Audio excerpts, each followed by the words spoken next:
Bismillahirrahmanirrahim. Assalamualaikum warahmatullahi wabarakatuh. Alhamdulillah. Wassalatu wassalamu ala rasulillahi sayyidina wa habibina wa maulana Muhammad ibn Abdullah wa ala alihi wa sahbihi wa man walah. ولا حول ولا قوة إلا بالله العلي العظيم سبحانك لا علم لنا إلا ما علمتنا إنك أنت العليم الحكيم وقل ربي اشرح لي صدري ويسر لي أمري واحلل عقدة من لساني يفقه القول ولا حول ولا قوة إلا بالله العلي العظيم أما بعد. Yang saya cintai, saya hormati segenap para kiai, para asatidz, para habaib yang tidak dapat saya sebutkan satu persatu namanya, namun tidak mengurangi rasa hormat, cinta saya, ta'zim saya kepada beliau-beliau semua. Semoga para habaib kita, para kiai kita, para asatidz kita, Allah berikan keberkahan untuk beliau senantiasa dan keberkahan tersebut kembali kepada kita semuanya. Hadirin hadirat rahimakumullah.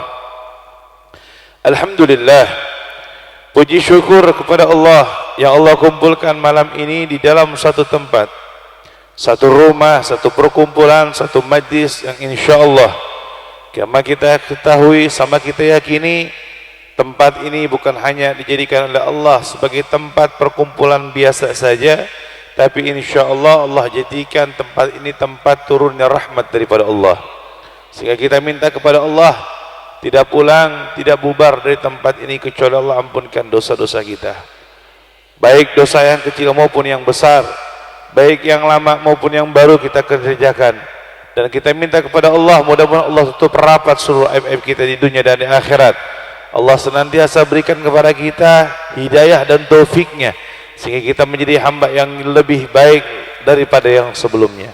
Salawat serta salam tercurahkan, terhaturkan kepada junjungan alam, kekasih, idola, panutan, tidak lain tidak bukan adalah baginda Nabi Muhammad sallallahu alaihi wa ala alihi wa sahbihi wasallam, yang mudah-mudahan kita minta kepada Allah, kita semua yang malam ini berkumpul di tempat ini memperingati maulid kelahiran Nabi Muhammad sallallahu alaihi wasallam, walaupun bulannya sudah lewat, walaupun tanggalnya sudah berlalu, walaupun waktu harinya sudah meninggalkan daripada bulan-bulan tersebut, tapi kita minta kepada Allah nikmat ini, kecintaan ini dan kebahagiaan ini Allah senantiasa berikan terus menerus, dan kita dijadikan oleh Allah sebagai hamba-hamba yang senantiasa berbahagia dengan kelahiran Nabi. Peringatan maulid Nabi Muhammad tidak perlu dilakukan setahun tahun sekali, nggak cukup. Peringatan maulid Nabi Muhammad bukan hanya diperingati setiap malam 12 Rabiul Awal atau bulan maulid saja. Al-Imam Ad-Dibai beliau mengatakan, andai kata kita setiap hari memperingati maulid Nabi Muhammad, maka bisa jadi hukum memperingati tersebut menjadi wajib. Kenapa diwajibkan oleh Allah Subhanahu wa taala? Kenapa beliau mengatakan diwajibkan? Kenapa beliau mengatakan bisa menjadi wajib? Karena di dalam perkumpulan-perkumpulan seperti ini kita diingatkan untuk kenal kepada Allah dan kenal kepada Nabi Muhammad. Maka rugi kalau ada peringatan maulid Nabi Muhammad, Sahibul Bait mengundang penceramah-penceramah yang hanya keluar kata-kata yang tidak perlu dikeluarkan, canda, tawa, mizah dan lain sebagainya, apalagi wa iyadzubillah min dzalik, jika ceramahnya dibarengi dengan kata-kata yang tidak layak dikeluarkan, tidak layak dan tidak pantas, bukan untuk menegaskan umat kepada Nabi, tapi kita malah diajak tertawa, terbahak-bahak dengan omongan-omongan atau kiai-kiai atau asatidz yang ceramahnya membuat kita lupa kepada Nabi Muhammad. Ajarkan perjuangan Nabi, ya memang betul, tidak hanya lembutnya Nabi, tapi kita pula harus tahu bagaimana tegasnya sikap yang dilakukan oleh Nabi Muhammad. Beliau adalah ruhama bainahum, beliau adalah seorang Nabi yang sangat rahim, kasih sayang, akan tetapi asyidda 'alal kufar, beliau tegas, punya prinsip terhadap orang-orang kafir dan orang-orang munafik. Hadirin rahimakumullah yang dirahmati oleh Allah, kita tahu itu semua hanya diperingati maulid Nabi Muhammad, hanya di perkumpulan-perkumpulan baginda Nabi Muhammad, hanya di perkumpulan-perkumpulan yang mengenakan kita Rasul di mana? Ya perkumpulan seperti ini. Makanya Al-Imam Ad-Dibai beliau mengatakan bisa jadi wajib hukumnya memperingati Maulid Nabi Muhammad. Terlebih Allah Subhanahu wa taala katakan dalam Al-Qur'an, "Qul bi fadlillahi wa bi rahmatihi fabidzalika falyafrahu huwa khairum mimma yajma'un." Allah katakan dalam Al-Qur'an, wahai Muhammad, sampaikan kepada mereka, beri kabar mereka, kasih tahu mereka dengan keutamaan daripada Allah, juga dengan rahmatnya Allah. Fabidzalika falyafrahu, dengan itu kalian bergembira, dengan itu kalian berbahagia, dengan itu kalian bersukaria. Huwa khairum mimma yajma'un, kegembiraan yang kalian rasakan lebih baik daripada apa yang kalian kumpulkan. Allah suruh kita bahagia dengan dua hal.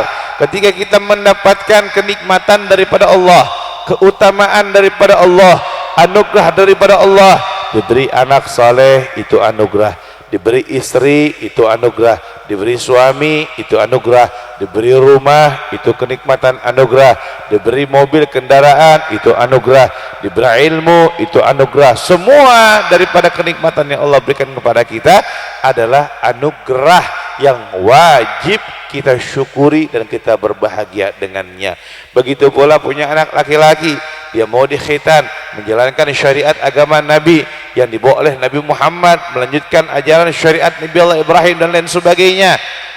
Itu pula adalah kewajiban kita untuk berbahagia dengan kenikmatan tersebut.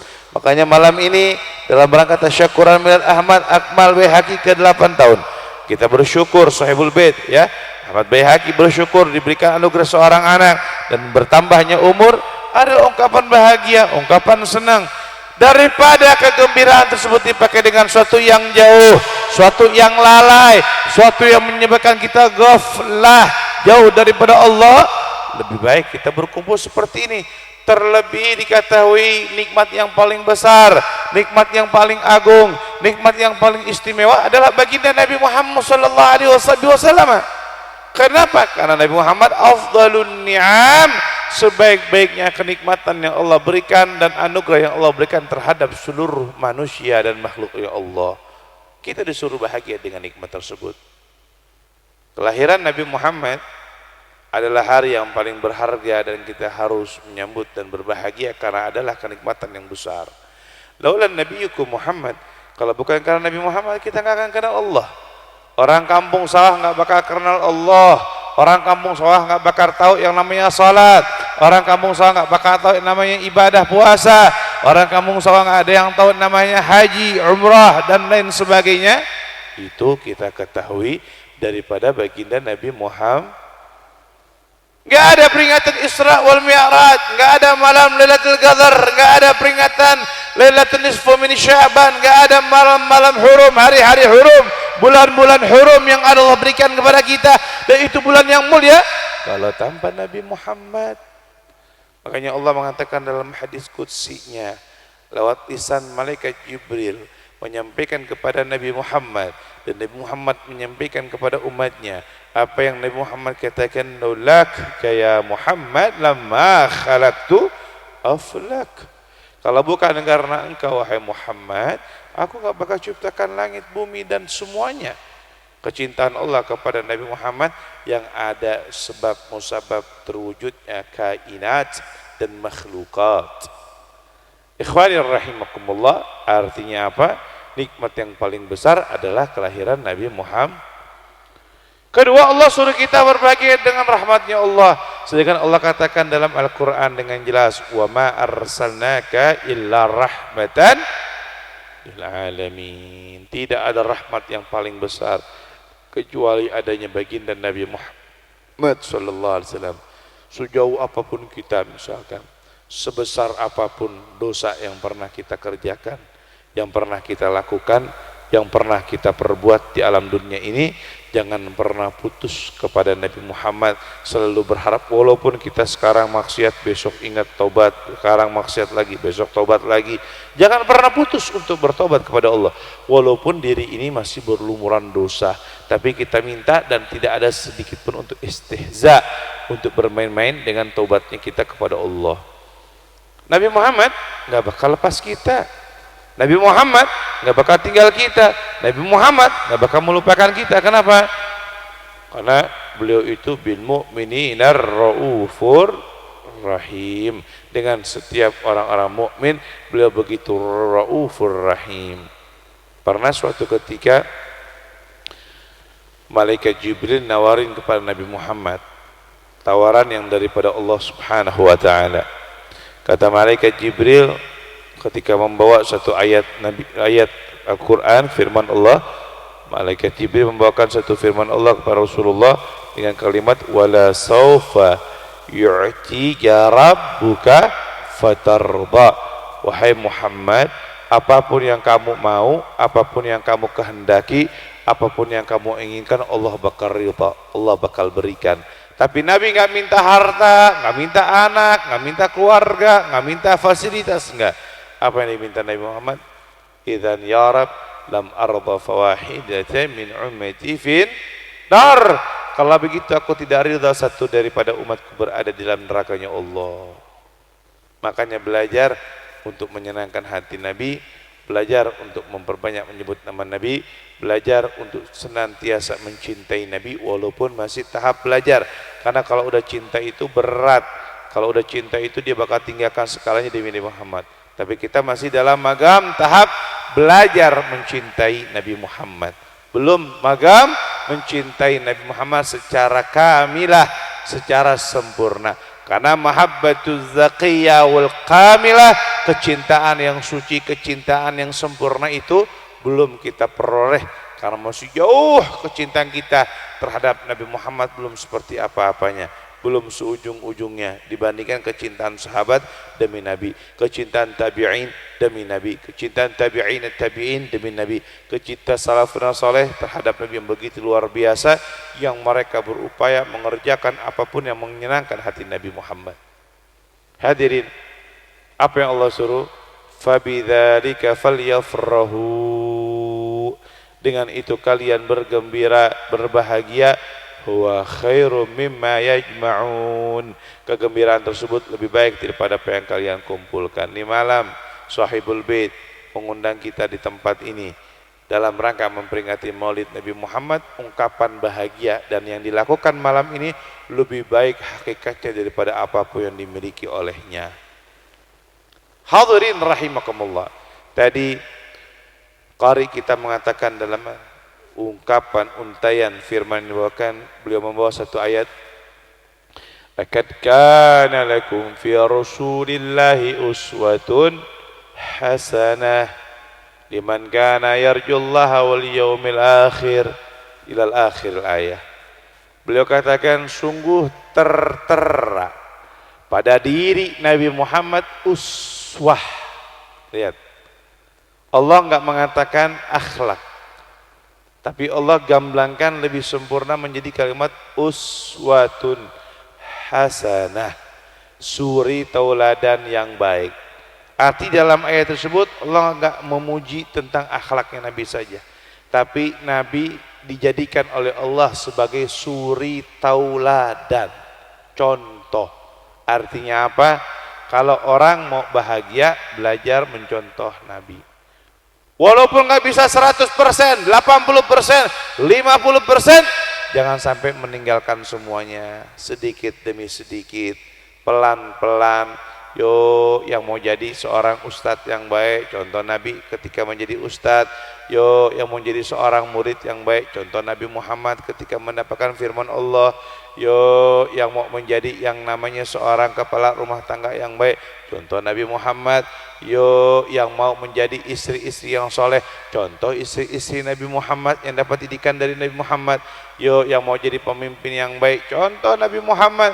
Semua sudah ada pada diri Nabi Muhammad. Dan bukan dalam urusan agama saja, urusan bermuamalah dunia, urusan tijarah jual beli, urusan dengan manusia, urusan haqqullah wa hablum minallah wa hablum minan nas, hubungan kita dengan Allah, hubungan kita dengan manusia, udah Nabi Muhammad contoh dengan sempurna. Al-Habib, seorang ulama besar, saya lupa namanya, kalau tidak salah dari bangsa Al-Muhdar, cucu Nabi. Buah yang paling disenengin sama Nabi itu adalah buah semangka nih. Buah semangka ini salah satu buah yang disenengin sama Nabi. Ini ada salah satu habaib kepingin makan buah semangka, tapi dia nggak tahu bagaimana cara motong buah semangkanya Nabi, apakah dari samping, apakah dari atas, apakah dari tengah, dia nggak tahu. Tapi kepingin makan buah semangka, cuman gara-gara nggak tahu cara motongnya itu Nabi Muhammad kayak gimana, dia nggak jadi makan. Takut makan buah tersebut nggak sesuai dengan ajaran, nggak sesuai dengan cara yang dilakukan oleh Nabi. Habib Abdullah bin Alwi bin Muhammad al-Haddad sahib ar-Ratib, beliau ketika meninggal dunia, beliau mengatakan pas mau meninggal dunia, seluruh sunnah-sunnah Nabi sudah aku kerjakan, sudah aku perbuat, kecuali satu. Dan itu dilakukan ketika beliau sedang sakit. Apa? Manjangin rambut. Nah, beliau mau manjangin rambut dari awal, cuman saat tersebut kalau panjangin rambut identik dengan orang yang nggak baik, identik dengan orang-orang yang kagak rapi. Makanya beliau pakai itu saat beliau sakit. Nah sekarang saya lihat banyak anak-anak muda rambutnya panjang nih, yang laki-laki, udah gitu diwarnain. Boleh ente warnain, tapi hati-hati dengan model warna rambut. Kalau lebih banyak zat kimianya, takut air nggak masuk nyerap ke rambut.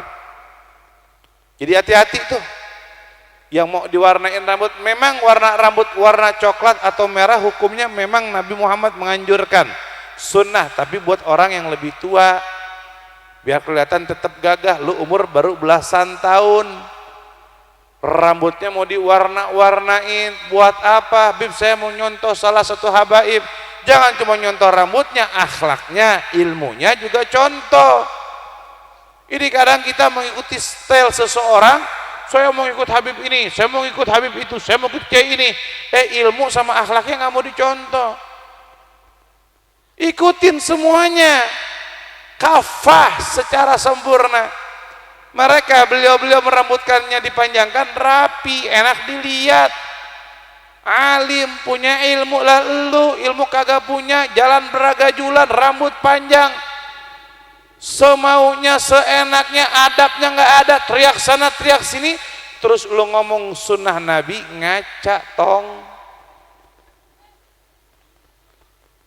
Jadi pakai akhlak, pakai adab. Silakan mau panjangin rambut, tapi jangan sampai juga kita memanjangkan ilmu kita. Pakai adabnya, pakai akhlaknya, ya kan? Yang rapi disisir, yang enak disampo biar wangi. Jangan sampai rambut panjang sarang kutu, ya kan? Jangan, ya.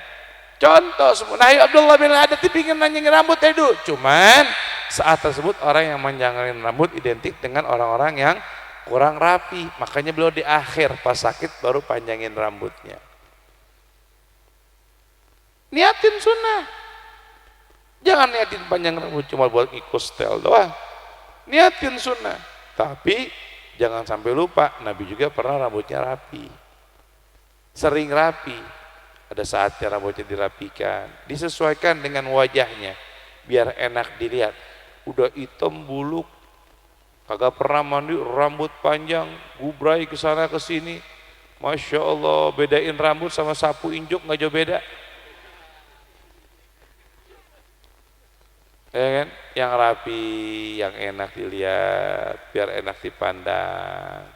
Ikhwani rahimakumullah, ayo ikutin Nabi Muhammad dalam segala hal, ikutin Nabi Muhammad dalam segala unsur, ikuti Nabi Muhammad dalam segala aspek. Hadirin rahimakumullah, yang terakhir yang ingin saya sampaikan, di zaman kayak begini perbanyak kerjakan amaliyah yang wajib, plus tambah perbanyak baca sholawat sama banyakin waktu puasa Ramadan, ya kan? Kemudian yang wajib Allah perintahkan kepada kita, kalau kita sudah punya hak untuk zakat, wajib mengeluarkan zakat, keluarkan zakatnya. Kalau haji mampu, keluarkan, naikkan ibadah haji. Yang wajib-wajib, yang penting sholat yang ditinggalkan sama puasa Ramadan. Tambah amaliyah, jangan banyak-banyak, banyakin baca sholawat aja, sama banyakin bersedekah di zaman seperti ini. Karena dua amaliyah ini yang paling tepat diamalkan di zaman penuh fitnah kayak begini. Terakhir, karena malam ini juga dalam rangka mendoakan imam besar, kita doakan mudah-mudahan Allah jaga Habib Muhammad Rizik bin Husain bin Syihab, Allah selamatkan beliau, Allah sehatkan beliau, Allah jaga beliau, dan mudah-mudahan yang belum kenal beliau Allah kasih niat kenal dengan beliau, yang belum paham beliau Allah berikan pemahaman tentang beliau, yang belum tahu bagaimana akhlak beliau Allah berikan kepada mereka untuk meneladani dan mengerti akhlak beliau, dan mudah-mudahan yang memusuhi Allah berikan hidayah dan taufiknya, dan mudah-mudahan kita minta sama Allah dengan berkah orang-orang saleh Allah angkat corona dari negeri kita, Allah angkat corona dari negeri kita, Allah angkat corona dari negeri kita, dan mudah-mudahan yang sakit Allah sembuhkan, yang punya masalah Allah selesaikan, dan mudah-mudahan pemerintah kita, negara kita Allah kembalikan, rukunkan kembali, damaikan kembali seperti sedia kala, sehingga tidak ada ketakutan di dalam syiar, dan Allah jadikan negeri Indonesia negeri baldatun thayyibatun wa rabbun ghafur, negeri yang diberkahi, negeri yang dirahmati, negeri yang mendapatkan curahan ampunan daripada Allah, dan mudah-mudahan sahibul bait juga yang milad, Allah berikan ilmu dan juga umur yang bermanfaat, dan kita semua yang hadir Allah berikan kita keluarga yang sakinah mawaddah warahmah, Allah jaga kita, Allah beri hidayah dan taufik kita, dan Allah ampunkan seluruh dosa-dosa kita baik yang dulu maupun yang baru kita kerjakan, dan Allah tatap di dunia, tutup di dunia aib-aib tersebut, dan mudah-mudahan kita minta sama Allah, ya Rab, Allah matikan kita husnul khatimah, Allah matikan kita husnul khatimah dengan kelembutannya Allah, kasih sayangnya Allah, ala hadihiniyah wa bi kulli niyatin shalihah hadratin nabi bisiri min asraril Fatihah.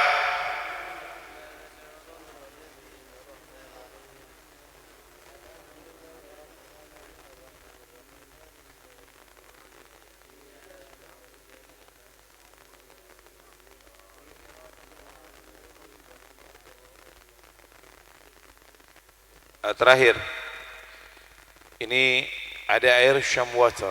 Kita lagi jihad ekonomi. Saya sampaikan kepada anak majlis, saya sampaikan kepada para kiai, para asatid, jangan mengaku anak majlis, jangan mengaku kiai, jangan mengaku ustadz kalau minumnya masih aqua, kalau minumnya masih fit. Kenapa? Itu dua produk yang diproduk oleh Prancis, yang punya saham besar di Indonesia. Ya, makanya ayo hijrah.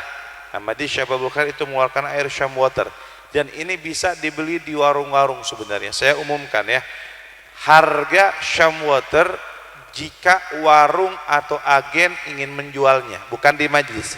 Kalau di majlis harganya beda karena diajak untuk bersedekah. Tapi kalau warung mau beli untuk dijual kembali, harga per dusnya kurang lebih Rp35.000. Jadi per botolnya ini nggak nyampe Rp1.500. Aqua itu dijual Rp45.000, jadi lebih murah Rp10.000 daripada Aqua. Kualitasnya jauh di atas Aqua dan jauh lebih berkah. Nah, jadi saya sampaikan yang punya warung-warung ayo hijrah. Dan ini juga sudah BPOM, sudah SNI, sudah yang namanya MUI dan lain sebagainya. Nah, oleh sebab itu saya sampaikan kepada para semuanya, hijrah. Kita pun ada air galonnya juga, jadi jangan minum lagi galon-galon aqua itu, buang itu, ya kan? Nah, kita juga ada air galon Sham Waternya. Udah gitu airnya air RO, bukan air mineral. Kalau air RO itu dari 1000 liter yang diambil cuma 500 liter, sisanya dibuang, nggak kepake. Nah, itu air RO. Nah, sama kalau kita minum air Sham Water, itu air RO, bukan air mineral saja tapi air RO. Harganya jauh lebih murah daripada aqua, mau yang galon maupun yang botolnya. Ayo kita hijrah dari produk-produk kapitalis menuju produk-produk muslim, ya. Ini kalau nggak salah ada dijual di sini, ada. Nah, kalau di majlis dijualnya beda karena ada niat sedekahnya. Kalau di majlis kalau nggak salah 10.003 kalau nggak salah. Tapi kalau di warung-warung di sini 10.002. Oh, di sini 10.002. Sahibul Bait jual 10.002.